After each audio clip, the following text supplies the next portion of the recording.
திருமண வாழ்க்கை நல்லா இருக்கணும் அப்படின்னா ஒரு கணவரும் இந்த 5 மிஸ்டேக்ஸை அவாய்ட் பண்ணா நல்லா இருக்கும். நம்பர் 1, நிறைய பேர் அந்த லவ்வை எக்ஸ்பிரஸ் பண்ணவே மாட்டாங்க.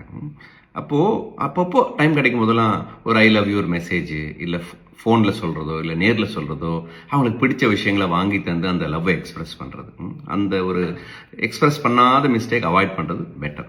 ரெண்டாவது, ஒய்ஃப் சம்டைம்ஸ் உங்கள் அப்பா அம்மா கிட்டேயோ இல்லை அவங்க அப்பா அம்மா கிட்டேயோ ஃப்ரெண்ட்ஸ் கிட்டேயோ ஷேர் பண்ண முடியாது. உங்ககிட்ட மட்டும்தான் ஷேர் பண்ணணும்னு நினைப்பாங்க. அதனால் அவங்க பேசுறதுக்கு டைம் கொடுங்க, அவங்க பேசுறத கவனிக்கிறதுக்கு டைம் கொடுக்கணும். அப்போ லிசன் பண்ணாமல் இருக்கக்கூடாது. பெரிய மிஸ்டேக் அதுதான். சும்மா கார்ல ஏறி ரவுண்டு கூட்டு போங்க, என்ன வேணா பேசுங்கன்னு சொல்லி அவங்க சொல்றத கேளுங்க.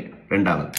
மூணாவது, எப்போ பார்த்தாலும் ஒர்க்குன்னு ஒர்க்கு மேலேயே ப்ரையாரிட்டைஸ் பண்ணாம பேலன்ஸ் பண்ண தெரியணும். ஒர்க்கு ஃபேமிலி, அப்போ அந்த குவாலிட்டி டைம் வித் ஒய்ஃப் ரொம்ப ரொம்ப முக்கியம். மூணாவது மிஸ்டேக் தான், எப்போ பார்த்தாலும் எல்லாரும் ஒர்க்குன்னு ஓடுவாங்க. நாலாவது, சம்டைம்ஸ் சில கான்வர்சேஷன்லாம் ரொம்ப டிஃபிகல்ட்டான கான்வர்சேஷன். அது பெட்ரூம் சமாச்சாரமாக இருக்கலாம், இல்லை ஃபினான்ஸை பற்றியாக இருக்கலாம். இதை பற்றிலாம் பேசுறதுக்கு ரொம்ப தயங்கவும் கூச்சப்படுவோம். அந்த டிஃபிகல்ட் கான்வர்சேஷன் அவாய்ட் பண்ணக்கூடாது, கண்டிப்பாக பேசணும்.